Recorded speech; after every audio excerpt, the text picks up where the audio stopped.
Fala, queridos, tudo bem com vocês? Eu sou Daniel Risseto, seja muito bem-vindo ao meu canal. Se você chegou até aqui, considere se inscrever no canal, ative o sino das notificações, não esqueça de deixar o seu like, também comentar e compartilhar o vídeo, que é muito importante para o canal, tá bom? Antes de mais nada, eu já quero começar esse vídeo já introduzindo um texto do apóstolo João do seu Evangelho, logo no capítulo 1, dos versículos de 1 a 2. A gente já vai partir para a leitura, e os textos que eu vou trabalhar nesse vídeo estão todos na versão ARA, tá? Almeida Revista e Atualizada. E diz assim o texto de João, no capítulo 1, dos versículos 1 e 2. No princípio era o Verbo, e o Verbo estava com Deus, e o Verbo era Deus. Ele estava no princípio com Deus.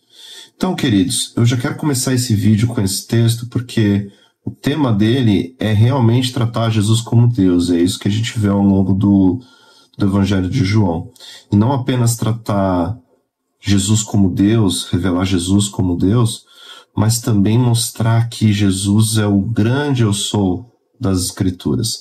Então, logo no início, quando a gente vê João se referindo ao verbo, a esse verbo que se fez carne, e em outras traduções a gente vê essa palavra verbo substituída por palavra, ele está utilizando aqui uma palavra no grego que se chama logos. E era uma palavra muito conhecida dos tempos de João e muito comum entre os filósofos da época, o mundo grego, e eles utilizavam essa palavra logos para se referir à lógica, à razão. Então, João, quando apresenta essa palavra logos, tratando Jesus como logos de Deus, como verbo de Deus, ele não estava querendo tratar de algo lógico, de algo humano, como os gregos, os filósofos da época, como o mundo da época entendia essa palavra. Ele quer enfatizar aqui o significado dessa palavra como palavra de Deus. E isso é uma referência 100% do Antigo Testamento, quando se trata de palavra de Deus, é um apontamento diretamente para o próprio Deus. Então, no Antigo Testamento, quando a gente vê o termo palavra de Deus, era se referindo ao próprio Deus, e é isso que João está querendo mostrar aqui. Então, como seguidor de Jesus, ele identificou de modo categórico que Jesus era esse verbo ativo da criação, a palavra de Deus ativa da criação, a palavra que por meio dela se fez todas as coisas, a palavra agindo no início de tudo, Deus criando todas as coisas, e através dessa palavra viva, desse verbo de Deus, que é o próprio Jesus, todas as coisas foram feitas. Na sequência do texto, logo no versículo 3, a gente vê João enfatizando muito bem isso. Ele diz assim: todas as coisas foram feitas por intermédio dele, e sem ele nada do que foi feito se fez. Então, João está reforçando que Jesus é esse verbo ativo, essa palavra ativa, em ação, no momento da criação de todas as coisas. Então a gente percebe que Jesus é eterno. Ele é plenamente Deus, é plenamente homem, e como Deus, ele é coeterno, coigual e consubstancial com o Pai, com o Espírito também, é claro. Então por ele e por meio dele, para ele foram feitas todas as coisas, como o apóstolo Paulo reforça lá no livro de Romanos. Então, como homem, ele deixou o seu trono de glória. Ele se esvaziou a si mesmo e se fez carne habitando em nós, como João trabalha também ao longo desse primeiro capítulo. Então, Jesus, ele é o homem perfeito, ele é o segundo Adão, ele foi destinado desde a eternidade, no conselho da Trindade, na fundação dos tempos, ele foi o responsável por recuperar, por resgatar a autoridade que foi entregue para Satanás no momento que o homem caiu lá no Jardim do Éden. Então, ele resgata essa autoridade perdida pelo primeiro Adão, revelando a glória do Pai. Então, João, no seu Evangelho, ele também revela para nós a graça da salvação através de Cristo Jesus. Então, sabemos que graça é um dom completamente imerecido. Não merecemos. Mas, muito mais do que nos oferecer algo que não merecemos, Jesus deu sua própria vida para que pudéssemos ter a vida eterna. Então, queridos, com essa pequena introdução, é claro que a gente não vai trabalhar nesse vídeo a exposição completa do livro de João, do Evangelho de João, mas é importante a gente ter essa pequena introdução Porque fica muito claro a intenção de João, logo no começo do seu evangelho, logo no primeiro capítulo, de nos apresentar Jesus não apenas como o rei dos judeus, que o é claro, o rei dos judeus, o Senhor dos senhores, como Mateus nos apresenta, ou talvez a humanidade que Lucas retrata no seu evangelho. João, diferente dos evangelhos sinóticos de Mateus, de Marcos, de Lucas, ele vai além. A gente percebe que João vai além, ele é categórico ao afirmar que Jesus é Deus. Não apenas nesse primeiro capítulo, mas ao longo de todo o seu evangelho, João vai nos apresentando Jesus como Deus, como um único com o Pai. Um ser 100% homem e 100% Deus. E é isso que a gente quer tratar nesse vídeo. Então agora a gente entra, propriamente dito, no tema do vídeo. O grande eu sou. Jesus Deus, o grande eu sou. Quem é esse grande eu sou? Então, em diversas passagens relatadas por João no seu evangelho, nós vemos Jesus utilizando não apenas aquela expressão messiânica do livro de Daniel, como filho do homem, que também os outros evangelistas registram muito isso, mas agora ele começa a usar também a expressão eu sou. Então, em pelo menos 7 oportunidades, Jesus utiliza essa expressão para mostrar realmente quem ele é. Então, além de ser o próprio Cristo prometido nas Escrituras, e que tudo apontava para ele, lá no Antigo Testamento, ele também está revelando que ele é Deus. Então a gente percebe isso em 7 oportunidades ao longo do Evangelho de João, são elas. No capítulo 6, versículo 35, a gente vê Jesus usando pela primeira vez essa expressão eu sou. Então ele declara, eu sou o pão da vida. Lá no capítulo 8, versículo 12, ele diz, eu sou a luz do mundo. No capítulo 9, versículo 5, novamente ele vai falar que ele é a luz do mundo, eu sou a luz do mundo. No capítulo 10, versículos 7 e 9, eu sou a porta. Na mesma oportunidade, lá nos versículos 11 e 14 do capítulo 10, ele diz, eu sou o bom pastor. No capítulo 11, versículo 25, ele diz, eu sou a ressurreição e a vida. Capítulo 14, versículo 6, e é um texto que a gente vai trabalhar mais para frente, vocês vão entender por quê. Eu sou o caminho, a verdade e a vida. E a última oportunidade que ele fala isso, né, trazendo características para ele, eu sou a videira verdadeira, lá no capítulo 15. Então, em todas essas 7 oportunidades, Jesus revelou algo de si mesmo, utilizando esse termo eu sou, lá do Antigo Testamento das Escrituras. Na primeira oportunidade, ele afirma ser o pão da vida. Então a gente vai dar uma olhada agora o que Jesus estava nos revelando como essa autoafirmação dele de que ele é o pão da vida. O que ele quis dizer com isso? Então vamos ao texto. O texto está em João, no capítulo 6, e eu vou ler a partir do versículo 26, a gente vai ler até o versículo 40. E diz assim o texto, respondeu-lhes Jesus, em verdade vos digo, vós me procurais, não porque vistes sinais, mas porque comestes dos pães e vos fartastes. Trabalhai não pela comida que perece, mas pela que subsiste para a vida eterna, a qual o Filho do Homem vos dará, porque Deus o Pai o confirmou com o seu selo. Dirijam-se, pois, a ele perguntando, que faremos para realizar as obras de Deus? Respondeu-lhes Jesus, a obra de Deus é esta, que creiais naquele que por ele foi enviado. Então lhes disseram eles, que sinal fazes para que o vejamos e creamos em ti? Quais são os teus feitos? Nossos pais comeram o maná no deserto. Como está escrito, deu-lhes a comer pão do céu. Replicou-lhes Jesus, em verdade vos digo, não foi Moisés quem vos deu o pão do céu. O verdadeiro pão do céu é meu Pai quem vos dá. Porque o pão de Deus é o que desce do céu e dá vida ao mundo. Então lhe disseram, Senhor, dá-nos sempre desse pão. Declarou-lhes, pois, Jesus, eu sou o pão da vida. O que vem a mim jamais terá fome, e o que crê em mim jamais terá sede. Percebe que eles estavam querendo o pão físico, material. Eles não estavam entendendo o que Jesus estava falando. Porém, eu já vos disse que, embora me tenhais visto, não credes. Todo aquele que o Pai me dá, esse virá a mim. E o que vem a mim, de modo nenhum o lançarei fora. Porque eu desci do céu não para fazer a minha própria vontade, e sim a vontade daquele que me enviou. Jesus se esvaziou a si mesmo, como diz lá em Filipenses, no capítulo 2. E a vontade de quem me enviou é esta, que nenhum eu perca de todos os que me deu. Pelo contrário, eu o ressuscitarei no último dia. De fato, a vontade do meu Pai é que todo homem que vira o Filho e nele crer tenha a vida eterna, e eu o ressuscitarei no último dia. Então vamos destacar alguns pontos desse texto, queridos. Primeiro, lá no versículo 32, Jesus utiliza a palavra verdadeiro.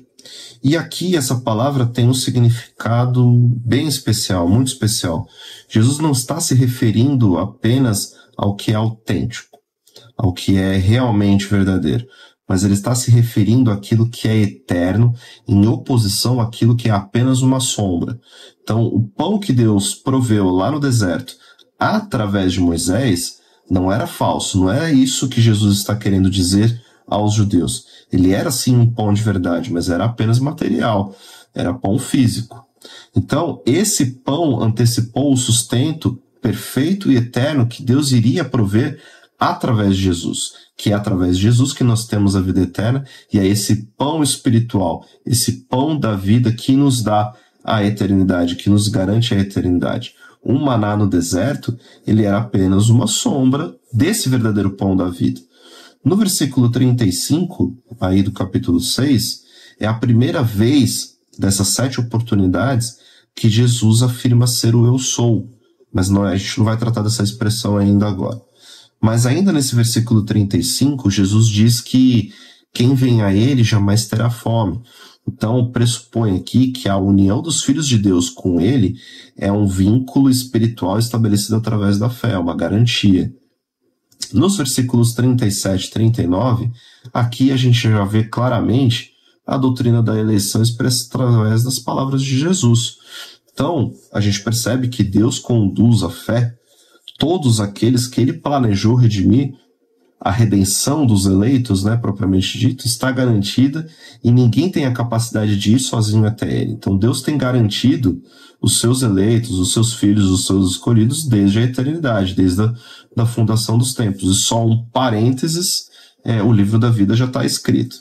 Então, ao mesmo tempo que Jesus acolhe e guarda todos aqueles que vão até ele e creem de forma genuína que ele é o Salvador de Deus. Então, lá no versículo 37, tem uma clara demonstração da soberania divina, tá? Soberania de Deus no que diz respeito a Deus escolher quem ele salvará, mas também mostra a responsabilidade do homem em receber e aceitar essa mensagem através da iluminação do Espírito Santo, que é somente através da iluminação do Espírito Santo que nós, como seres corrompidos pelo pecado original, pela quebra do pacto lá no Jardim do Éden, pela quebra dessa aliança, é só o Espírito Santo que pode nos convencer de que realmente Jesus é Deus, é o Filho de Deus e é o nosso único suficiente Salvador. Então, no versículo 39, nós vemos Jesus também afirmando que todos os salvos através do seu nome possuem a garantia de que serão ressuscitados quando ele retornar. Ou seja, a vontade do Pai não é apenas que Jesus faça um convite a pecadores perdidos, ao homem perdido, venham até mim para ter a salvação.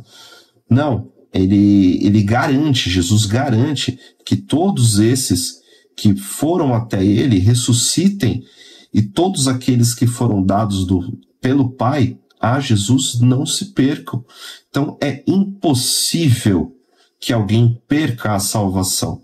Deus entrega os seus filhos, entrega os salvos, entrega os eleitos a Jesus, e Jesus garante que essa salvação ela não se perca. Ele garante que cada escolhido pelo Pai esteja diante dele no último dia, no dia do juízo, quando ele retornar para nos buscar, para irmos para os novos céus e nova terra.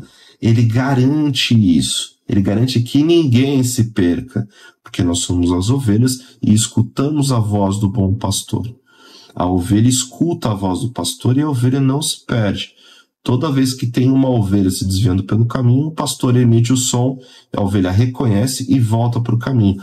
Assim somos nós, filhos de Deus, irmãos mais novos do unigênito do Pai. Então esses 2 versículos afirmam a graciosa proteção de Deus aos cristãos verdadeiros, aqueles que realmente se converteram. Então, isso nos garante uma salvação completa. Não apenas entendermos que temos a salvação, que reconhecemos Jesus como único e suficiente Salvador, mas a garantia de que até que venha o dia do juízo, que até que venha o retorno de Cristo, um retorno glorioso que todo olho verá, isso é tudo garantido para nós. Jesus não permite que nenhum se perca até este dia, onde, sim, teremos corpos glorificados, aqueles que estão mortos ressuscitarão para receber esses novos corpos, os vivos já receberão esses corpos glorificados e reinarão com Cristo novos céus e nova terra. E aqui, queridos, é necessário fazer um parêntese, porque a gente vê hoje em dia muitos debates, muitas discussões a respeito de diferenças doutrinárias entre calvinistas, entre arminianos, pentecostais. Mas nós precisamos lembrar que, indiferente das diferenças que existem entre essas diferentes tradições protestantes, entre essas diferentes doutrinas, nós precisamos lembrar que a nossa base precisa ser sempre aquilo que os apóstolos ensinaram, a doutrina dos apóstolos, tudo aquilo que os reformadores defenderam, e a gente resume através das 5 solas lá da Reforma Protestante. Então todos nós cremos que a salvação pertence somente a Cristo, que é somente pela fé, através da graça revelada em Cristo Jesus, que só devemos ter as Escrituras como autoridade sobre a igreja, e que devemos dar glória somente ao Pai.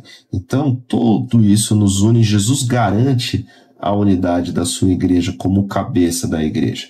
A intenção de Deus nunca foi criar seres devotos, robozinhos, pessoas, criaturas que o adorem como um Deus todo-poderoso. Essa nunca foi a intenção de Deus. Nós, como homens, que queremos fazer do Pai essa figura divina, essa divindade que nos fornece tudo aquilo que precisamos. A intenção de Deus nunca foi essa.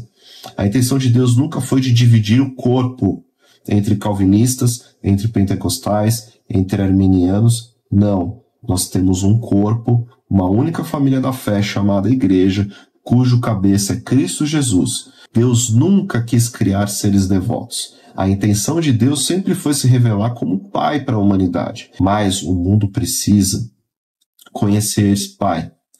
Nós precisamos revelar ao mundo quem é esse Pai, através das nossas vidas. E nós agora, como filhos adotivos, irmãos mais novos do Filho unigênito, que se tornou o primogênito de muitos, nos tornamos filhos por adoção, co-herdeiros com Cristo Jesus. Então agora a nossa responsabilidade é revelar através das nossas vidas esse Pai.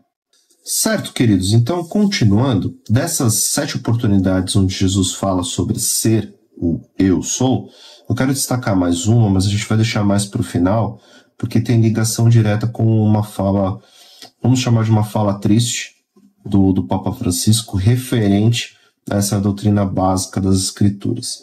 Mas eu quero me reter agora a essa expressão eu sou. Por que afinal Jesus utilizou essa expressão? Por que afinal os judeus ficaram tão revoltados quando Jesus disse isso? João, capítulo 8, versículos 52 a 59 é o que eu vou ler agora, e a gente vê essa discussão entre Jesus e os judeus a respeito dessa expressão. Disseram-lhe os judeus: agora estamos certos de que tens demônio. Abraão morreu, e também os profetas, e tu dizes: se alguém guardar a minha palavra, não provará a morte eternamente. És maior do que Abraão, nosso pai, que morreu? Também os profetas morreram. Quem, pois, te fazes ser? Olha como eles não entendiam quem Jesus era. Respondeu Jesus: se eu me glorifico a mim mesmo, a minha glória nada é. Quem me glorifica é meu Pai, o qual vós dizeis que é vosso Deus. Entretanto, vós não o tendes conhecido. Eu, porém, o conheço. Se eu disser que não o conheço, serei como vós, mentiroso. E ainda chama eles de mentiroso. Mas eu o conheço e guardo a sua palavra. Abraão, vosso pai, alegrou-se por ver o meu dia. Viu e regozijou-se. Perguntaram-lhe, pois, os judeus: ainda não tens 50 anos e viste Abraão? Respondeu-lhes Jesus: em verdade eu vos digo, antes que Abraão existisse, eu sou.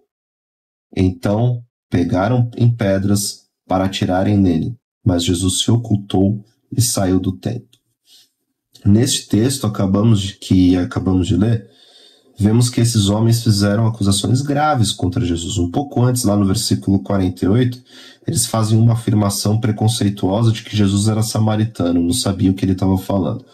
Então aqueles homens não contentes depois acusam Jesus de estar endemoniado, de ser enviado pelo próprio Satanás.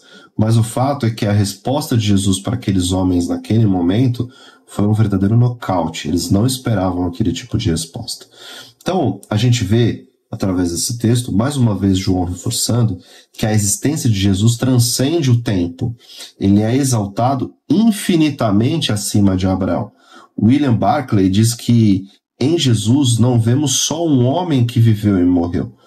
Vemos o Deus atemporal, alguém fora do tempo, que foi Deus de Abraão, Deus de Isaac e Deus de Jacó. Alguém que era antes do tempo, que será depois do tempo, que sempre é. Jesus simplesmente é. Eu sou. Jesus é. Em Jesus, o Deus eterno se manifestou aos seres humanos. Então, Charles Swindoll elenca 5 razões pelas quais os judeus rejeitaram Jesus como Messias. Esse Messias que estava diante deles. A primeira é por falta de conhecimento. A gente vê isso lá nesse mesmo capítulo 8, tá? A gente vê isso lá no versículo 14. Nos versículos 15 e 23, a gente vê uma falta de percepção dos judeus. No versículo 37, falta de apropriação. No 44, falta de desejo de reconhecer Jesus como Messias, de realmente reconhecer que Jesus era o Cristo. E também, por último, a falta de humildade, nos versículos 52 e 53. Então, nós vemos que Jesus é maior que o próprio Abraão, maior que os profetas, pois ele venceu a morte. E era isso que escandalizava aqueles homens. Abraão previu a chegada de Cristo. Ainda que por uma perspectiva limitada, ainda por não saber que realmente seria Jesus, aquela fé que Abraão teve aceitou muitas promessas dadas por Deus. Promessas essas que só seriam cumpridas através da figura de Jesus, da figura do Cristo vivo. Afinal, os verdadeiros filhos de Abraão fazem parte de uma família espiritual chamada Igreja. Nós, Igreja de Cristo Jesus, somos os verdadeiros filhos de Abraão, pois somos filhos dessa mesma fé, da mesma fé que justificou Abraão. Então isso nos mostra que também no Antigo Testamento, os crentes não eram salvos à parte de Cristo. Nunca houve salvação fora de Jesus, seja no Antigo Testamento ou no Novo. No Antigo Testamento, a diferença é que a salvação era através da fé do Messias que haveria de vir, do Cristo que haveria de vir. E vemos ali no Antigo Testamento que Cristo estava prefigurado em todos os meios que Deus forneceu através da lei e também nos demais atos históricos de Deus. Então, portanto, os judeus deveriam reconhecer Jesus como o Messias, como o Filho do Homem, que era prefigurado lá no Antigo Testamento. Mas o que eu quero colocar aqui é mais um motivo para toda essa incredulidade, para que toda essa incredulidade tomasse conta daqueles homens naquele momento. Além desses 5 que eu mencionei, nós temos também Jesus sendo revelado lá em Êxodo, no capítulo 3, versículo 6, 13 e também o versículo 14 que eu vou ler agora. Lembrem que Jesus disse as palavras: antes de Abraão, eu sou. Foi isso que ele falou para os judeus. Então, olha só o que a gente vê lá no texto de Êxodo. É o famoso relato de Deus se revelando para Moisés através da sarça ardente. Disse mais: eu sou o Deus de teu pai, o Deus de Abraão, o Deus de Isaque e o Deus de Jacó. Moisés escondeu o rosto, porque temeu olhar para Deus. Disse Moisés a Deus: eis que quando vier aos filhos de Israel e lhes disser: o Deus de vossos pais me enviou a vós outros, e eles me perguntarem: qual é o seu nome? Que lhes direi? Então Moisés questiona a Deus: o que eu vou dizer para os meus irmãos hebreus? Quem é o nome daquele que está me enviando? O que eu vou falar para esses homens? Então Deus responde a Moisés: eu sou o que sou. Disse mais: assim dirá aos filhos de Israel: eu sou, me enviou a vós outros. Entenderam por que os judeus ficaram revoltados, escandalizados quando Jesus se declarou o eu sou? Jesus, ao afirmar que é o grande eu sou, está deixando muito claro que aquele Deus que se apresentou na sarça ardente, era na verdade ele mesmo. Jesus estava ali na sarça ardente, se revelando a Moisés. Sim, era Jesus na sarça ardente. A gente tem aquela mania, né? Existe aquela velha mania de tentar entender um Deus no Antigo Testamento e um Deus no Novo Testamento. Gente, é o mesmo Deus, revelado nas Escrituras de forma progressiva através da história, e a revelação completa e plena é a figura de Jesus Cristo. Então, ao se declarar como eu sou, Jesus está declarando que é Yahvé. E o nome Yahvé, claro, tem vários mistérios em cima desse nome, mas tradicionalmente falando, esse nome em todas as suas formas era considerado como foco do caráter eterno, autossuficiente, autônomo e soberano de Deus, praticamente um nome impronunciável, um modo sobrenatural de existência que o sinal da sarça ardente havia indicado ali com Moisés. Em outro momento, João também relata que Jesus se coloca também como Yahvé. Quando os guardas ali do templo vão prender Jesus para levar Jesus preso, né, para depois ser morto e crucificado, isso a gente vê lá no capítulo 18, nós vemos que os guardas estavam indo prender Jesus e perguntam por Jesus de Nazaré. Onde está Jesus de Nazaré? E Jesus responde novamente: eu sou. Quando Jesus responde eu sou, os guardas caem por terra, caem de temor, caem de medo. Assim como Moisés ficou com medo e temor na sarça ardente, escondeu o rosto, os guardas naquele momento foram para o chão ao ouvir Jesus declarando: eu sou. Portanto, queridos, Jesus é Deus, Jesus é esse o grande eu sou, ele é o caminho, ele é a verdade, ele é a vida, ele é o pão da vida, ele é a ressurreição, ele é tudo, ele simplesmente é. E é agora que eu quero falar um pouco, queridos, sobre a fala do Papa Francisco. Prepara o cancelamento, né? Então, eu tinha deixado para o final mesmo esse texto de João capítulo 14, versículo 6, por conta dessa fala do Papa Francisco. Então eu vou abrir aspas ao Papa Francisco. Não vou reproduzir o vídeo, depois você pode procurar aí no YouTube, tem um vídeo, tem outros pastores, outras pessoas que falaram também a respeito desse vídeo. Então, aspas ao Papa Francisco. O que mais me impressiona em vocês jovens, especialmente esses aqui, é o diálogo interreligioso.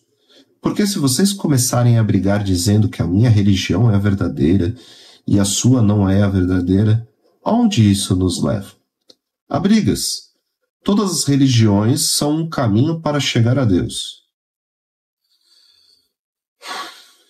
São como diferentes línguas, diferentes idiomas para chegar até Ele. Deus é Deus para todos. Todos somos filhos de Deus. E se alguém diz, o meu Deus é mais importante que o seu, será que isso é verdade? Não. Há um único Deus. Nisso ele está certo, realmente há um único Deus. E nós somos idiomas, caminhos, línguas para alcançar a Deus. Agora entra o problema novamente. Um é Sikh, o outro é muçulmano, o outro é hindu, outro cristão. São caminhos diferentes. Sim, foi exatamente isso que nós acabamos de ouvir. Caminhos diferentes que levam a Deus e todos são filhos de Deus. Duas afirmações cheias de heresias e que não possuem nenhum fundamento bíblico. E são essas duas afirmações que eu quero me basear agora, tá, queridos? Primeiro, que todos são filhos de Deus. Isso não é uma verdade. Você afirmar que todos foram criados por Deus, que todos somos criaturas, é uma coisa. Agora, filhos, olha só o que João diz no evangelho dele. Capítulo 1, versículos 12 e 13. Mas a todos quantos o receberam, deu-lhes o poder de serem feitos filhos de Deus, a saber, aos que creem no seu nome, os quais não nasceram do sangue, nem da vontade da carne, nem da vontade do homem, mas de Deus. Todos nós pecamos e carecemos da graça de Deus. Isso Paulo nos ensina lá na carta aos Romanos.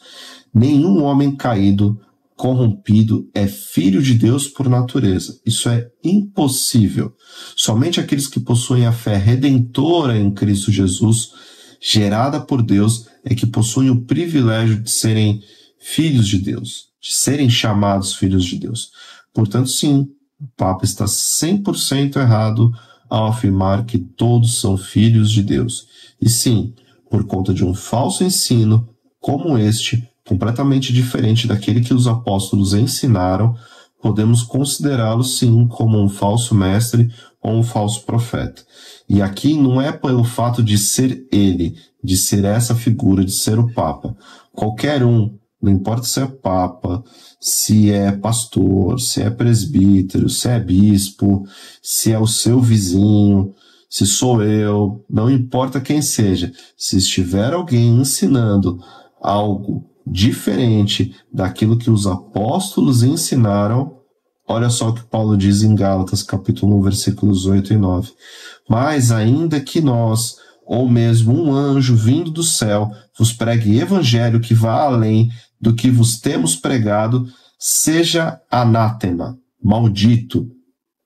Assim como já dissemos e agora repito, se alguém vos prega evangelho que vá além daquele que recebestes, seja maldito. O próprio apóstolo Paulo está falando isso. O próprio apóstolo Paulo. Também o que dizer sobre a afirmação de que todos os caminhos levam a Deus. Queridos, é realmente muito triste. A gente vê o líder máximo de uma instituição religiosa, que se denomina cristã, afirmar que todos os caminhos levam a Deus. Mas como que pode ser isso? Será que realmente todos os caminhos levam a Deus?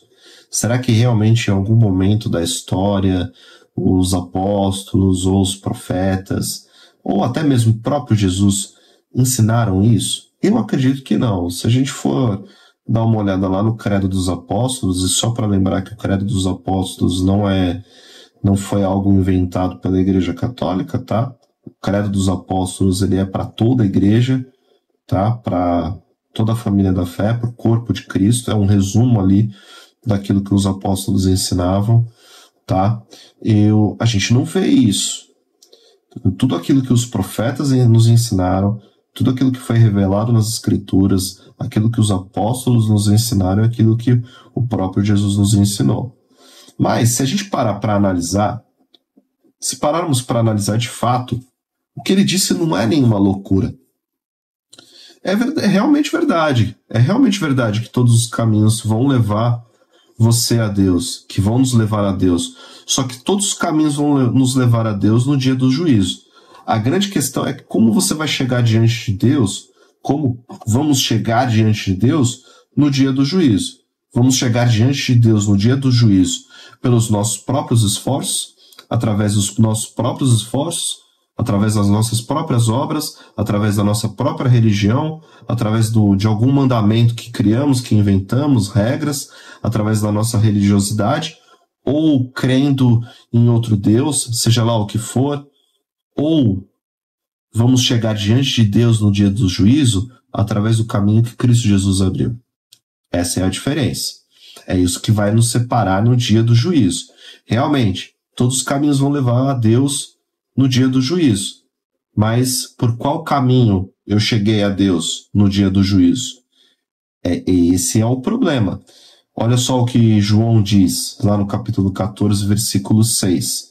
E aí a gente vai se aprofundar bem rapidamente nesse texto de João. Então diz assim o texto: respondeu-lhe Jesus: eu sou o caminho e a verdade e a vida.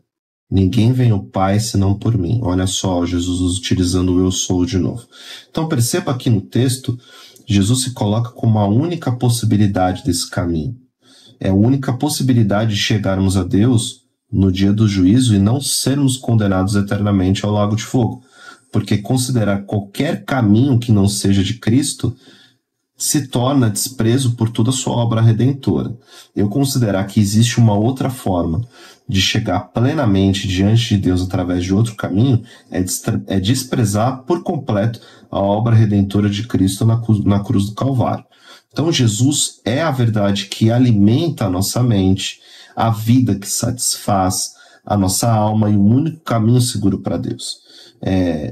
D.A. Carson diz que Jesus é o caminho para Deus precisamente porque ele é a verdade de Deus e a vida de Deus.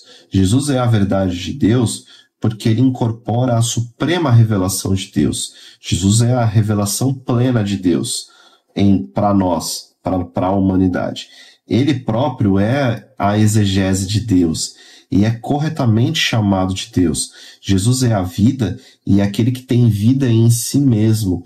Lembra lá no comecinho, João falando que Jesus era o Verbo e o Verbo estava com Deus no princípio de todas as coisas?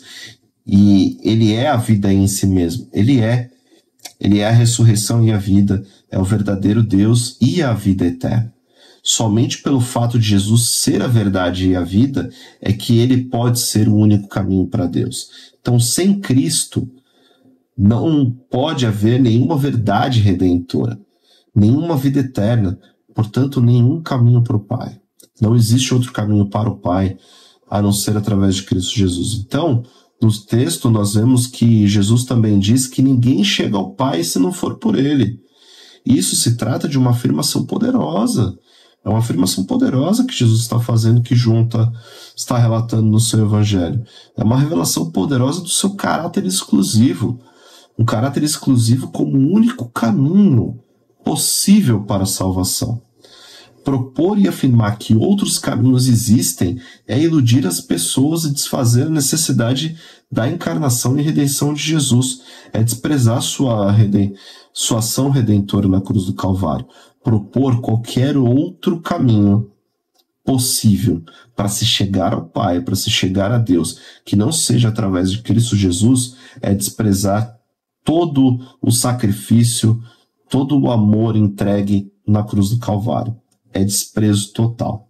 A salvação e o único caminho é através de Cristo Jesus. Portanto, para concluir, queridos, olha só o que diz o profeta Miqueias e o autor de Hebreus. Primeiro texto de Miqueias, a respeito do Messias, capítulo 5, versículo 2.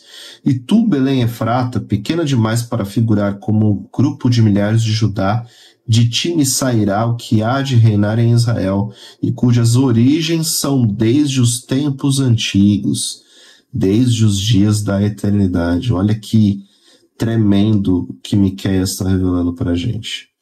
O autor de Hebreus também revela algo poderoso. Hebreus capítulo 1, versículos de 1 a 3. Havendo Deus outrora falado muitas vezes de muitas maneiras aos pais, pelos profetas, nesses últimos dias, nos falou pelo Filho, a quem constituiu herdeiro de todas as coisas. Eu quero fazer um parêntese aqui. Olha só o que o autor de Hebreus está falando. Havendo Deus outrora falado muitas vezes e de muitas maneiras aos pais, pelos profetas, nestes últimos dias, nos falou pelo Filho. E aí eu quero me atentar aqui. Nestes últimos dias, nos falou pelo Filho. Deus fala conosco através do Filho pela sua palavra. Cuidado com quem traz revelação. Cuidado com quem traz adivinhação. Nem todo homem que se diz profeta realmente é profeta.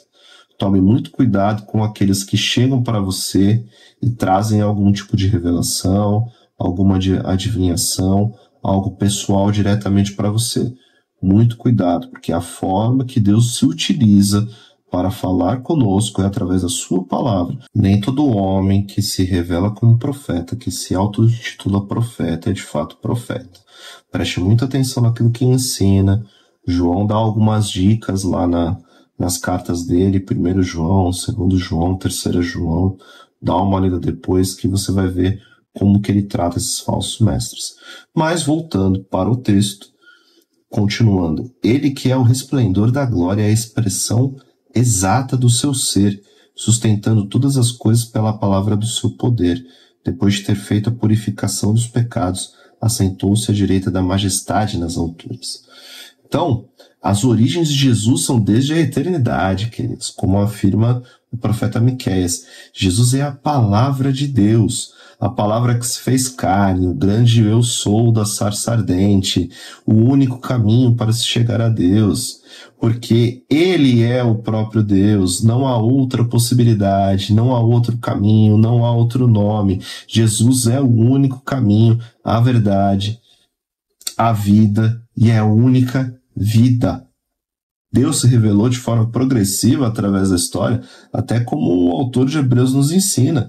E ele é muito preciso ao nos mostrar que foi realmente uma revelação progressiva. Aquilo que os reformados ensinam, que a fé reformada ensina, de que Deus foi se revelando de forma progressiva ao longo da história, é muito bem explicado aqui pelo autor de Hebreus. E realmente essa revelação de Deus foi feita de forma progressiva através da história, mas ela termina essa revelação plena e completa na figura de Jesus como Deus Filho. Então, nesse Natal, queridos, é importante, está chegando o Natal, nessa data, nós não comemoramos apenas o nascimento de um cara legal. No Natal, nós não comemoramos o nascimento de um grande profeta, um grande homem com uma ideia bacana, que nos trouxe uma filosofia caridosa, que nos ensinou como cuidar dos pobres, dos necessitados. É claro que isso é importante, mas não é apenas isso que nós comemoramos, não é nada disso. Nós comemoramos a encarnação do grande eu sou, na figura de Cristo Jesus, o Deus Todo-Poderoso, Onipotente, Onisciente, Onipresente, que habitou entre nós em figura humana, 100% homem e 100% Deus. Esse Jesus, esse Deus, não usurpou o ser igual a Deus. Antes ele se esvaziou da sua glória, se esvaziou de si mesmo e foi obediente até a morte de cruz. E por conta disso, Deus o exaltou sobremaneira, o super exaltou. É aquele que reina hoje, que reina amanhã e que reina para sempre. É a Jesus que nós damos glória. A Jesus seja a glória, o poder e o domínio para todo sempre. É esse Deus, é esse Jesus que se fez carne, que nós celebramos no Natal, o Verbo eterno de Deus, pelo qual todas as coisas foram feitas, pelo qual você fomos feitos. Fomos feituras dele e nos tornamos filhos de Deus ao crer no seu nome, o nome poderoso de Cristo Jesus. Portanto, queridos, Jesus é o único caminho, é o único Deus que pode nos dar a vida eterna. Não há outro Deus, não há outros deuses. Somente Jesus é esse único Deus. Não há outros caminhos. Jesus é o próprio caminho. Ele é a própria vida. Ele é a própria verdade. Tudo se revela em Cristo Jesus. Portanto, queridos, chegamos ao final desse vídeo. Então, se você gostou desse vídeo, se você entendeu o que a gente trouxe aqui a respeito de Jesus, da revelação de Jesus como Deus, como esse grande eu sou, não se esqueça de se inscrever nesse canal, ative o sino das notificações, deixe o seu like, comenta, compartilhe esse vídeo com aqueles que você quer contar um pouco a mais, revelar um pouco mais a respeito do Natal, se você tem dúvidas de como mostrar Jesus para aqueles que precisam. Compartilhe esse vídeo, ajuda o canal, não esqueça de deixar o seu comentário também. Que Deus nos abençoe e até o próximo vídeo.